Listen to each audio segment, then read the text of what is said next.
ನಮಸ್ಕಾರ, ನಾನು ನಿಮ್ಮ ಲಕ್ಲಿಕೇಶ್ ಯಶ್. ಯೂಟ್ಯೂಬಲ್ಲಿ ನೀವು ಬೆಳಿಬೇಕು ಅಂತಂದರೆ ಫಸ್ಟು ಈ ಒಂದು ಡಿಸ್ಲೈಕ್ ಯೋಚನೆ, ಒಂದು ನೆಗೆಟಿವ್ ಕಮೆಂಟ್ ಯೋಚನೆನ ನೀವು ಬಿಡಬೇಕಾಗುತ್ತೆ. ಇವೆರಡನ್ನೂ ನೀವು ಬಿಟ್ಟಿಲ್ಲ ಅಂತಂದರೆ ನಿಜ ಹೇಳ್ತೀನಿ ಕೇಳಿ, ಇವೆರಡೇ ನಿಮ್ಮನ್ನು ಡಿಸ್ಟರ್ಬ್ ಮಾಡಿ ನೀವು ಯೂಟ್ಯೂಬಲ್ಲಿ ಮುಂದುವರಿದಂಗೆ ಮಾಡಿಬಿಡುತ್ತೆ. ಓಕೆ, ನೀವು ಎಷ್ಟೇ ಬಲಶಾಲಿ ಆಗಿದ್ರೂ ಅಷ್ಟೇ, ನಿಮ್ಮನ್ನು ಡಿಸ್ಟರ್ಬ್ ಮಾಡೋ ತಾಕತ್ತು ಈ ಒಂದು ನೆಗೆಟಿವ್ ಕಮೆಂಟ್ ಡಿಸ್ಲೈಕು ಕೂಡ ಇದೆ. ಇವತ್ತು ನನಗೆ ಎಕ್ಸ್ಪೀರಿಯೆನ್ಸ್ ಆಗೋಗಿದೆ. ಸ್ಟಾರ್ಟಿಂಗ್ 0 ಸಬ್ಸ್ಕ್ರೈಬರ್ಸಿಂದ ಹಿಡಿದು ಈಗ 1,28,000 ಸಬ್ಸ್ಕ್ರೈಬರ್ಸ್ ಆಗಿದ್ದಾರೆ. ಇಲ್ಲಿ ತನಕನೂ ಹಲವಾರು ನೆಗೆಟಿವ್ ಕಮೆಂಟ್ಸ್, ಡಿಸ್ಲೈಕ್ಸ್ಗಳು ಇದನ್ನೆಲ್ಲ ನೋಡಿ ಬಂದುಬಿಟ್ಟಿದ್ದೀನಿ. ಓಕೆ, 0ಇಂದ 1,000 ಸಬ್ಸ್ಕ್ರೈಬರ್ಸ್ ಆಗೋ ತನಕ ಒಂದು ನೆಗೆಟಿವ್ ಕಮೆಂಟ್ ಅಥವಾ ಒಂದು ಡಿಸ್ಲೈಕ್ ಬಂದರೆ ಮನಸ್ಸಿಗೆ ಏನೋ ಒಂಥರ ನೋವಾಗೋದು. ಆಯಿತಾ, ಸಿಕ್ಕಾಪಟ್ಟೆ ನೋವಾಗೋದು. ಈ ನೋವು ನಿಮಗೂ ಕೂಡ ಇವಾಗ ಆಗ್ತಾ ಇರುತ್ತೆ ಹೊಸ ಯೂಟ್ಯೂಬರ್ಸ್ಗೆ. ಸೊ ನಿಮಗೋಸ್ಕರ ಅಂತ ನಾನು ವೀಡಿಯೋ ಮಾಡ್ತಾಯಿದ್ದೀನಿ. ಬಟ್ ಇವಾಗ ನನಗೆ ಅದ್ರ ಮ್ಯಾಟ್ರ್ ಆಗೋಲ್ಲ, ಒಂದು ನೆಗೆಟಿವ್ ಕಮೆಂಟ್ ಡಿಸ್ಲೈಕ್ ಅವೆಲ್ಲ ಮ್ಯಾಟ್ರ್ ಆಗೋಲ್ಲ. ಈ ವಿಡಿಯೋ ಮಾಡ್ತಾ ಇರೋದು ನಿಮಗೋಸ್ಕರ ಅಂತಲೇ. ಓಕೆ, ನೀವು ಕೊರಗಬೇಡಿ ಅಂತ. ಸೊ ನೋಡಿ, ಆವಾಗ ನನಗಾಗಿದ್ದ ನೋವು ಹೆಂಗೆ ಅಂತ ನನಗೆ ಗೊತ್ತು, ಎಷ್ಟು ನೋವು ಪಟ್ಟಿದ್ದೀನಿ ಅನ್ನೋದು ನನಗೆ ಗೊತ್ತು. ಆ ನೋವು ಇವಾಗ ನಿಮಗೂ ಕೂಡ ಆಗ್ತಾ ಇರ್ಬೋದು, ಒಂದು ನೆಗೆಟಿವ್ ಕಮೆಂಟ್ ಅಥವಾ ಒಂದು ಡಿಸ್ಲೈಕಿಂದ. ಸೊ ಆದ್ದರಿಂದ ಈ ಒಂದು ವಿಡಿಯೋ ಮಾಡ್ತಾಯಿದ್ದೀನಿ. ಓಕೆ, ಸೊ ನೋಡಿ, ಅವಾಗುತ್ತೆ ನೋಡಿ ನೋವು, ಅದು ನಿಮ್ಮನ್ನು ನಿಲ್ಲಿಸ್ಬಿಡುತ್ತೆ. ನೀವು ಏನೋ ಬಂದಿರ್ತೀರ, ನಾನು ಹಂಗಾಗಬೇಕು, ಹಿಂಗಾಗಬೇಕು, ಆ ಯೂಟ್ಯೂಬರ್ ಥರ ಆಗಬೇಕು, ನನಗೆ ಅವ್ರ ಇನ್ಸ್ಪಿರೇಷನ್, ಅವ್ರ ಥರ ಬೆಳಿಲೇಬೇಕು ಅಂತ ಬಂದಿರ್ತೀರ. ಒಂದು ನೆಗೆಟಿವ್ ಕಮೆಂಟ್, ಒಂದು ಡಿಸ್ಲೈಕ್ ಬರೋದ್ರಿಂದ ನೀವು ಯೂಟ್ಯೂಬೇ ಬೇಡಾಗುರು. ಯಾವನೋ ಬರ್ತಾನೆ, ಯಾವನೋ ನೆಗೆಟಿವ್ ಕಮೆಂಟ್ ಮಾಡ್ತಾನೆ, ಯಾವನೋ ಬೈತಾನಲ್ಲಿ ಅಂತ ಅನಿಸ್ಬಿಡುತ್ತೆ ನಿಮಗೆ. ಆಗ ಡಿಮೋಟಿವೇಟ್ ಆಗಿ ನೀವು ನಿಲ್ಲಿಸ್ಬಿಡ್ತೀರ. ನಿಲ್ಲಿಸ್ಬೇಡಿ. ಒಂದು ಸಲ ಫೀಲ್ಡಿಗೆ ಎಂಟ್ರಿ ಆಗಿದ್ದೀರಾ ಅಂತಂದರೆ ಮುಂದುವರಿಬೇಕು. ನೀವು ಯಾವುದೇ ಕಾರಣಕ್ಕೂ ನಿಲ್ಲಿಸುವಂಥ ಮಾತು ಬೇಡ. 0ಇಂದ 1,000 ಸಬ್ಸ್ಕ್ರೈಬರ್ಸ್ ಆಗೋ ತನಕ ನಿಮಗೆ ಒಂದು ನೆಗೆಟಿವ್ ಕಮೆಂಟ್ ಬರುತ್ತೆ ನೋಡಿ, ಆವಾಗ ನಿಮಗೆ ತುಂಬ ನೋವು ಕೊಡುತ್ತೆ. ಬಟ್ ಬೆಳೀತಾ ನೀವು ಒಂದೊಂದು ಹಂತ ತಲುಪ್ತಾ ಸೊ ನಿಮ್ಗೆ ಅದು ಯಾವುದೂ ಕೂಡ ಮ್ಯಾಟ್ರೇ ಆಗೋಲ್ಲ. ಈಗ ನನಗೆ ಅದೇ ಫೀಲಲ್ಲಿ ಇರೋದು. ಆಯಿತಾ, ಅದನ್ನೆಲ್ಲ ನೋಡಿ ಬಂದುಬಿಟ್ಟಿದ್ದೀನಿ. ಓಕೆ, ಈಗ ಯಾರೋ ಮಾಡಿದ್ರೆ ಐ ಡೋಂಟ್ ಕೇರ್ ಅಷ್ಟೇ, ತಲೆನೇ ಕೆಡಿಸ್ಕೊಳ್ಳಲ್ಲ. ನಾನೇ ತಲೆ ಕೆಡಿಸ್ಕೋಬೇಕು ನೋಡಿ.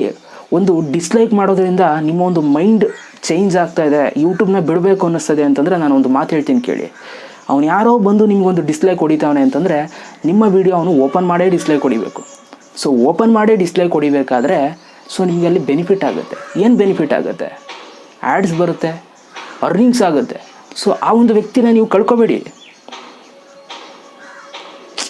ಆಯಿತಾ? ಸೊ ಲಾಜಿಕ್ ಅರ್ಥ ಆಯಿತಾ? ಯಾರೋ ಒಂದು ವೀಡಿಯೋಗೆ ಬಂದು ನಿಮ್ಮನ್ನು ತುಳಿಬೇಕಂತ ಪ್ರಯತ್ನ ಪಟ್ಟರು ಕೂಡ ನಿಮ್ಮ ಒಂದು ವೀಡಿಯೋ ಓಪನ್ ಮಾಡಬೇಕು. ನಿಮ್ಮ ಒಂದು ವೀಡಿಯೋ ಓಪನ್ ಮಾಡಿದಾಗ ಆ್ಯಡ್ಸ್ ಬರುತ್ತೆ, ವ್ಯೂಸ್ ಬರುತ್ತೆ, ವಾಚ್ ಟೈಮ್ ಬರುತ್ತೆ. ಇದೆಲ್ಲ ಬರಬೇಕಾದ್ರೆ ನೀವು ಅವನನ್ನು ನೆಗ್ಲೆಕ್ಟ್ ಮಾಡಿದ್ರೆ ಹೆಂಗೆ? Don't neglect. ಓಕೆ, ತಲೆ ಕೆಡಿಸ್ಕೋಬೇಡಿ. ಅರ್ನಿಂಗ್ಸ್ ಆಗುತ್ತೆ, ಮಾಡಲಿ. ಡಿಸ್ಲೈಕ್ ತಾನೇ, ಮಾಡ್ಬಿಟ್ಟು ಹೋಗಲಿ. ಇದು ಡಿಸ್ಲೈಕ್ ಬಗ್ಗೆ ತಲೆ ಕೆಡಿಸ್ಕೊಂಡಿರೋರಿಗೆ ಇದು. ಇನ್ನು ನೆಗೆಟಿವ್ ಕಮೆಂಟ್ಸ್ ನೋಡಿ, ನೀವು ಏನಾದರೂ ಮಾಡಿ, ಎಷ್ಟು ಒಳ್ಳೆಯ ತಂದಿಂದಾದರೂ ವೀಡಿಯೋ ಮಾಡಿ, ಅಲ್ಲಿ ಒಂದು ನೆಗೆಟಿವ್ ಕಮೆಂಟ್ ಅಂತೂ ಇದ್ದೇ ಇರುತ್ತೆ ನೋಡಿ. ಈಗ ಯಾರಾದರೂ ನನಗೆ ಒಂದು ನೆಗೆಟಿವ್ ಕಮೆಂಟ್ ಮಾಡಬೇಕು ಅಂತಂದರೆ ಟೈಪ್ ಮಾಡಬೇಕು, ನನಗೋಸ್ಕರ 1 ನಿಮಿಷ ಅಥವಾ ಬೇಡ ಬಿಡಿ ಒಂದು 15 ಸೆಕೆಂಡ್ ಆದರೂ ಎತ್ತಿಡಬೇಕು ಅಂತ ಅನ್ಕೊಳ್ಳಿ. ಇಡ್ಲಿ ಬಿಡಿ 15 ಸೆಕೆಂಡು, 1 ನಿಮಿಷ ಎತ್ತಿಡಲಿ. ನನಗೇ ಅವನ ಲೈಫಲ್ಲಿ ಈಗ ಅವನೊಂದು 50 ವರ್ಷ ಬದುಕ್ತಾನೆ ಅಂತ ಅಂದ್ಕೊಳ್ಳಿ. 50 ವರ್ಷದಲ್ಲಿ 1 ನಿಮಿಷ ನನಗೋಸ್ಕರ ಟೈಮ್ ಸ್ಪೆಂಡ್ ಮಾಡೋದು. 1 ನಿಮಿಷ ಅಲ್ಲ, ಎಲ್ಲ ಟೋಟಲಾಗಿ ತೊಗೊಂಡ್ರೆ ತುಂಬ ಹೊತ್ತಾಗುತ್ತೆ. ಸುಮ್ಮನೆ 1 ನಿಮಿಷ ನನಗೋಸ್ಕರ ನಮಗೋಸ್ಕರ ಕಮೆಂಟ್ ಮಾಡೋದು ತಗೋತಾನೆ ಅಂತಂದರೆ, ನನಗೆ ಬೈಯೋದಕ್ಕೆ ಟೈಮ್ನ ತಗೋತಾ ಇದ್ದಾನೆ ಅಂತಂದರೆ ತಗೊಳ್ಳಿ ಬಿಡಿ. ಅವನ ಲೈಫಲ್ಲಿ ಟೈಮ್ ಕಟ್ ಆಗ್ತಾ ಇದೆ. ಅಲ್ಲಿ 50 ವರ್ಷ ಬದುಕ್ತಾನೆ, ಅದರಲ್ಲಿ 1 ನಿಮಿಷ ನನಗೋಸ್ಕರ ಎತ್ತಿಡ್ತಾ ಇದ್ದಾನೆ. ಖುಷಿ ಪಡಿ. ಆ್ಯಂಡ್ ಅವ್ನು ಬೈದ ಅಂದ ತಕ್ಷಣ ಅದೇನು ಬಂದು ನಿಮಗೆ ತಟ್ಟಲ್ವಲ್ಲ. ಈಗ ಅವನೇನೋ ಯಾರೋ ಬಂದು ಒಂದು ನೆಗೆಟಿವ್ ಕಮೆಂಟ್ ಬಿಟ್ರೆ ಅದೇನು ನಮ್ಗೆ ಹೊಡಿಯುತ್ತಾ? ಟಚ್ಚೇ ಆಗೋಲ್ಲ.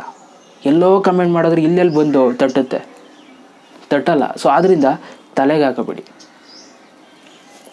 ಓಕೆ, ನೆಗೆಟಿವ್ ಕಮೆಂಟ್, ಡಿಸ್ಲೈಕ್ ಇದು ಯಾವುದನ್ನು ಕೂಡ ತಲೆಗೆ ಹಾಕೋಬೇಡಿ. ಇವೆರಡನ್ನ ನೀವು ತಲೆಗೆ ಹಾಕೊಟ್ಟಿಲ್ಲ ಅಂತಂದರೆ ನೀವು ಬೆಳಿತೀರ. ಸೊ ಇವೆರಡು ನಾನು ಇಷ್ಟು ಹೇಳಿದ್ಮೇಲೆ ನಿಮ್ಮ ತಲೆ ಒಳಗಿದೆ ಅಂತಂದರೆ ನೋಡಿ, ಇವಾಗ ಬೆಳೆದಿರೋರನ್ನೇ ತಗೊಳ್ಳಿ. ಈಗ ಬೆಳೆದು ತುಂಬ ಫೇಮಸ್ ಆಗಿ ತುಂಬ ರೀಚ್ ಆಗಿರೋರಿಗೆ, ಒಳ್ಳೆ ವ್ಯೂಸ್ ಬರ್ತಾ ಇರೋರಿಗೆ, ತುಂಬ ಸಪೋರ್ಟ್ ಇರೋರಿಗೆ ಹೇಟ್ ಮಾಡೋರಿಲ್ವಾ? ಇದ್ದಾರೆ. ಅವ್ರಿಗೂ ಇದ್ದಾರೆ, ಸಪೋರ್ಟ್ ಇಲ್ಲದೇದವ್ರಿಗೂ ಕೂಡ ಇದ್ದಾರೆ ಏಟರ್ಸ್. ಸೊ ಅಲ್ಲಿಗೆ ಬೆಳೆದರೂ ಕೂಡ ಏಟರ್ಸ್ ಇರ್ತಾರೆ, ಬೆಳೆದಿದ್ರು ಕೂಡ ಏಟರ್ಸ್ ಇರ್ತಾರೆ. ಸೊ ಆದ್ದರಿಂದ ನಿಮ್ಮ ಪಾಡಿಗೆ ನಿಮ್ಮ ಒಂದು ಕೆಲಸನ ನೀವು ಮಾಡ್ಕೊಂಡೋಗಿ ಒಳ್ಳೆಯದಾಗಲಿ ಅಂತ ಹೇಳ್ತಾ ಈ ಒಂದು ವಿಡಿಯೋ ಇಷ್ಟ ಆಗಿದೆ ಅಂತ ಅಂದ್ಕೊಳ್ತೀನಿ. ಇಷ್ಟ ಆಗಿರೋ ಒಂದು ಲೈಕ್ ಮಾಡಿ. ಮತ್ತೆ ಸಿಗ್ತೀನಿ. ಎಲ್ಲರಿಗೂ ಬೈ. ಜೈ ಹಿಂದ್. ಒಂದೇ ಮಾತರಂ.